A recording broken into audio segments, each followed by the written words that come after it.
Well, joining us now is In Focus Health correspondent Lino Madu, as we always have her on Thursdays. Welcome to In Focus. Thank you. It's good to be here. What do you have for us today? Well, today we're looking at the cost of healthcare, and the rising cost of healthcare in the United States is prompting a move towards preventive medicine.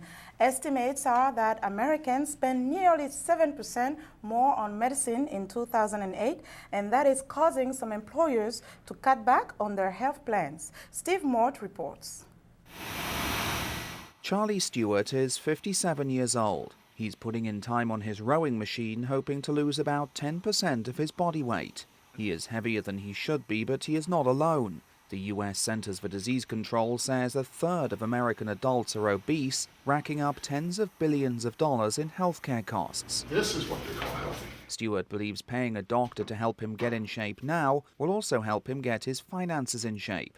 He hopes it'll cut his outlays for healthcare long term and give him additional productive years. If I can spend a few $100s now, and that helps me get one more year of income producing as an adult, that 1 year of income producing is so much bigger than whatever I spend now. Stewart watches what he eats and does 30 minutes of exercise a day. My back's feeling good enough that I can do that. Rick Baxley, Stewart's doctor, encouraged him to change his lifestyle. Dr. Baxley says he has found a niche, offering preventive care to patients worried about future medical costs. He hopes preventive medicine will become more popular with Americans. If people took care of the basics, if they kept their blood pressure down, if they kept their blood sugar down, if they kept their cholesterol down, and they quit smoking, those four things, the cost of healthcare in the United States would drop dramatically. Yeah. Meanwhile, some U.S. corporations are making their own medical facilities available to staff and are emphasizing preventive care.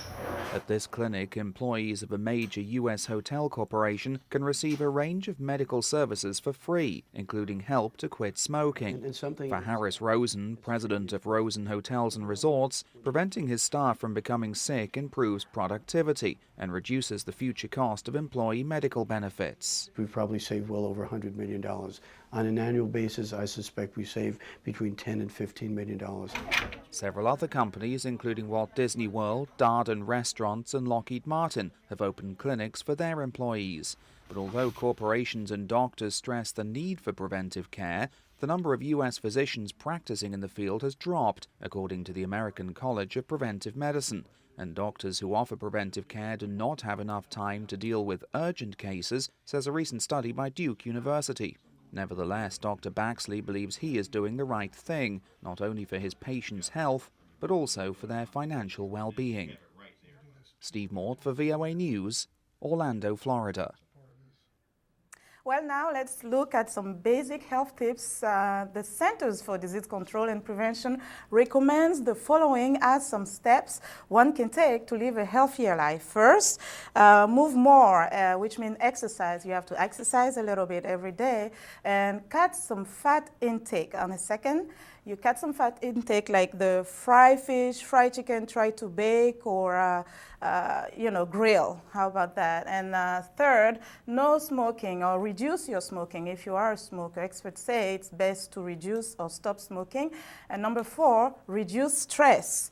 Number 5, protect yourself from pollution. Number 6, avoid excessive alcohol. And number 7, finally, keep a positive mental outlook on life. How about that? Do you guys practice any of these? Well, I really wonder how you can reduce stress, especially with all that's going on in a lot of African countries. Well, experts say that a way to reduce stress is take a whole day, it's 24 hours. Just pick 30 minutes out of the whole day and do something you like, something you enjoy, whether it's reading, dancing, playing with your kid, playing soccer. Vincent, But right? I guess, I tend to feel that so many people in Africa really do most of these things without even realizing it, just because of their mere circumstances. They work a lot. They walk a lot with their bodies. I mean, they don't have time to just sit and lounge and have a good That's time. True. They're already so active. Many of them are very active. Perhaps they really need to take care of things like smoking, That is That's something. important, and reducing the fat. A lot of Especially food in we West eat. Africa, there's a lot of fried stuff. Absolutely, I agree with you, because I'm from West Africa. But So. you know, I also want to comment on one thing that I keep hearing about, and that is stress, how a lot of people don't even realize they're stressed when they really are. Absolutely, Even though, absolutely. like It's like, how do you know you're stressed? You know? Well, listen, That's something else. that's all the things you have to consider. But guess what? Today we have another story to share with you, how music can be therapeutic. Did you know that? Well, guess what? Healthcare is not limited to research and preventive care.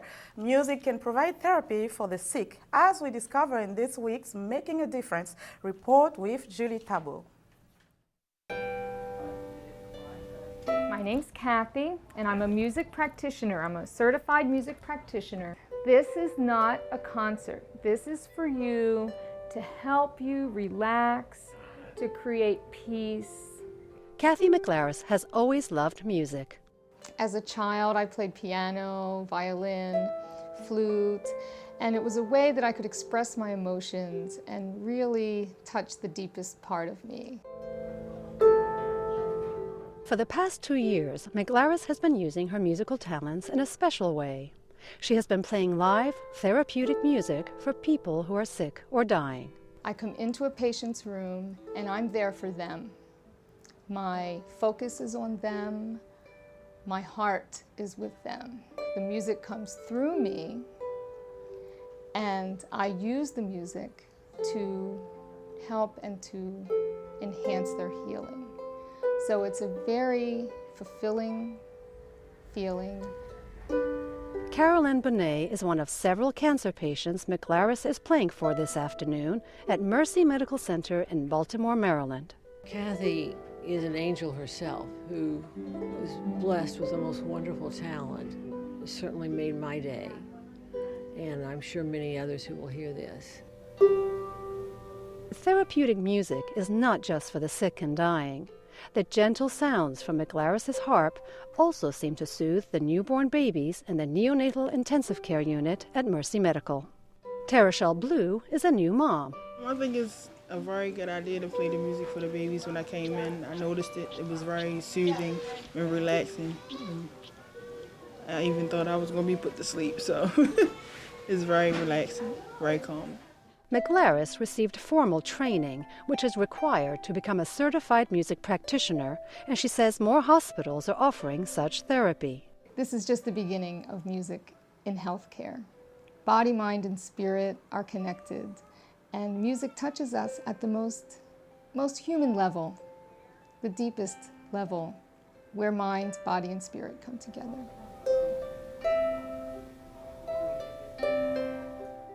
Julie Tabo, VOA News, for Making a Difference in Washington, D.C. Just make sure you adapt it to your culture. Maybe in Africa you can play the guitar. The guitar. Make it a little heartbeat. Yeah, that's very nice. Well, thank you so much, Lenore. Sure. I think we learned Thanks a quite lot. a lot today.